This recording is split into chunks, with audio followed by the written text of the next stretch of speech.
So I want to talk about cosecant, secant, and cotangent, the three functions that pair with sine, cosine, and tangent, the making up the six fundamental trig functions.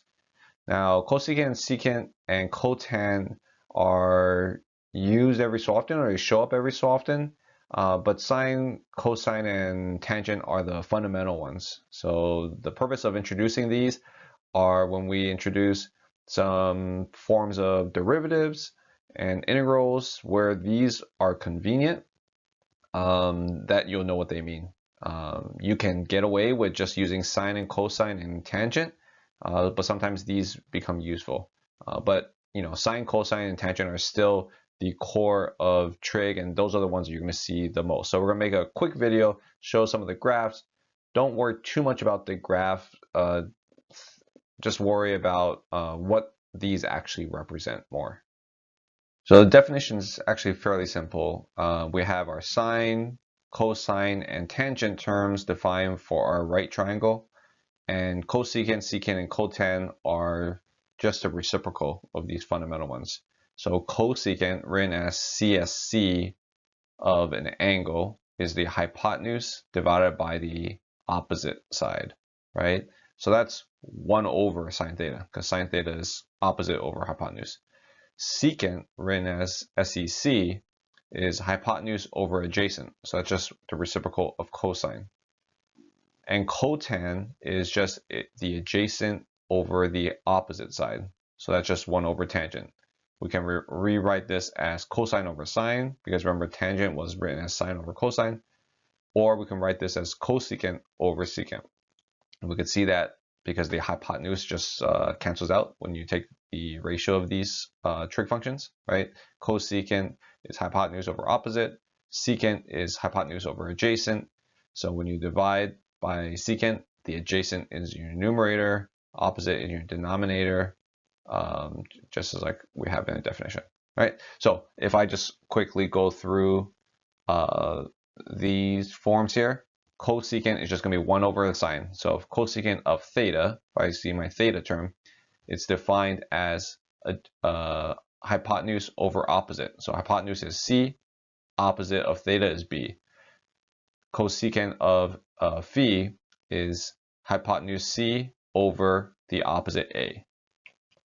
Do the same thing for secant, right? So C over A and C over B, you can see it's a reciprocal of cosine terms here. If I look at theta, I'm looking at hypotenuse over adjacent. Hypotenuse C over adjacent A. That's what we have here. For phi, we have hypotenuse C over adjacent B. And then finally for tangent, we see the reciprocals again.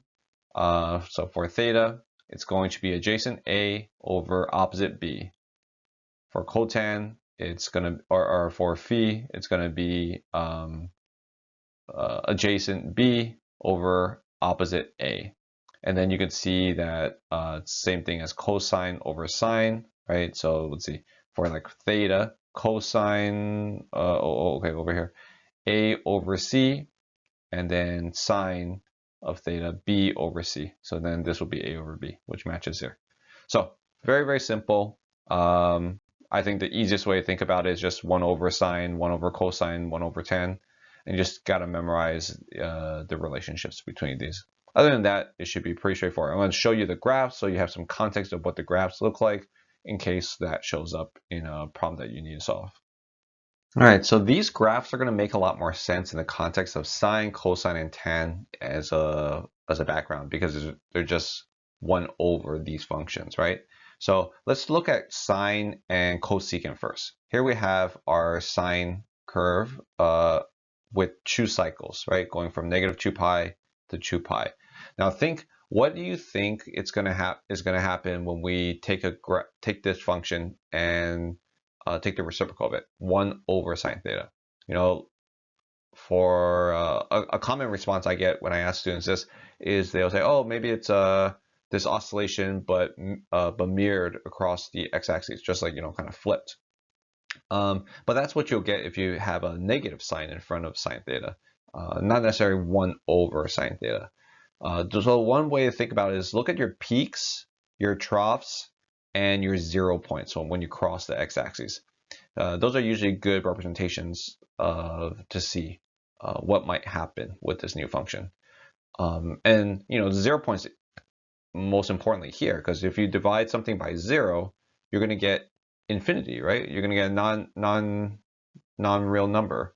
So it's going to create our vertical asymptotes, just like we had for the tangent graph.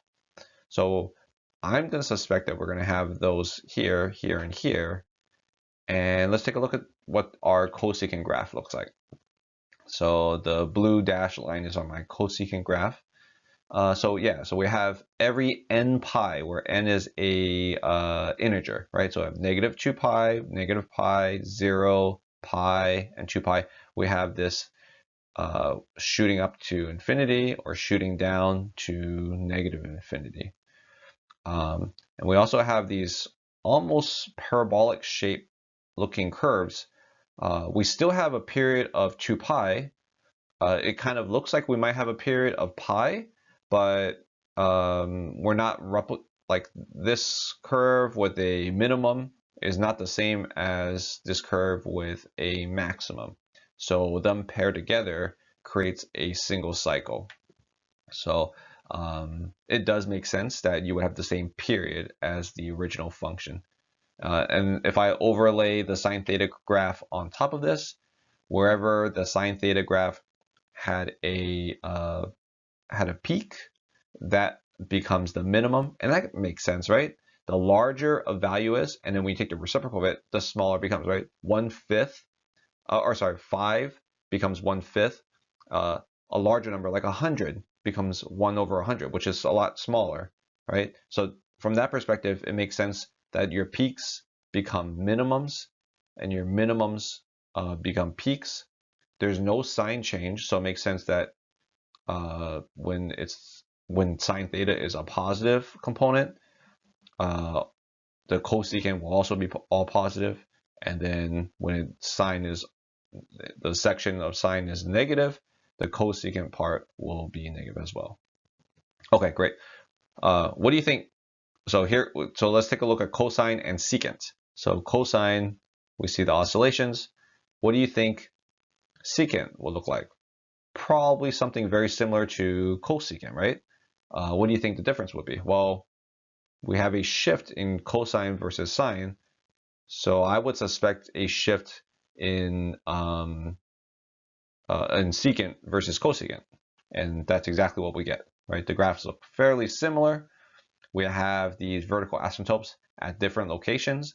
Instead of at n pi, we're shifted by pi/2, right? So each of these segments are separated by pi, right? So because the full cycle is 2 pi, so each vertical asymptote is separated by pi. And if we overlay them, I should have shown you a graph with both of these overlaid as well, but they're basically shifted by pi/2 as expected. All right, finally, let's look at the tangent graph. Here we have our tangent graph. We have 0 location, right? So the significant things are 0 location. We have these vertical asymptotes. What do you think is going to happen with cotan when we have 1 over this? So a couple things that we learned from the sine, cosine, cosecant, secant behavior is when our graph is positive, we stay positive in the other form. When it's negative, we stay negative, right? So I expect in this section, the cotan to be positive. In this section, I expect the cotan to be negative. And then wherever I had zeros, at least from cosine, we had vertical asymptote. So I would expect a vertical asymptote here, a vertical asymptote here, and a vertical asymptote here, right? Just following that same logic. We haven't taken a reciprocal of a vertical asymptote. If I do, what do you expect to happen here? Well, if the reciprocal of or 1 over 0 gives you a vertical asymptote, 1 over and basically a plus or minus infinity term, I would expect to give you 0. So let's take a look at what that graph looks like, right? So we have our 0 where we originally had a vertical asymptote. We have vertical asymptotes at 0, pi, and negative pi, where we had 0 points in the tangent. And if I overlay these graphs, this is consistent to what we were discussing, right? So the solid green is my tangent, the dashed green is my cotangent. I removed the vertical asymptotes because then it gets a little bit crowded. But we can see when the tangent graph is positive, the cotangent graph is also positive. When the tangent graph has a vertical asymptote, the cotangent has a 0, like it's crossing the x-axis. When the tangent is negative here, the cotangent is also negative. So we see the consistency. The period is still the same. It is shifted, right? Because of the vertical asymptotes and the 0 points are treated different than cosine and sine. But it's up to you how you define a full cycle, right? If we define, I think an easy way to think about it is between vertical asymptotes, then from that perspective, it is shifted by pi over 2. But that's also the nature of where the 0 points and the vertical asymptote points are.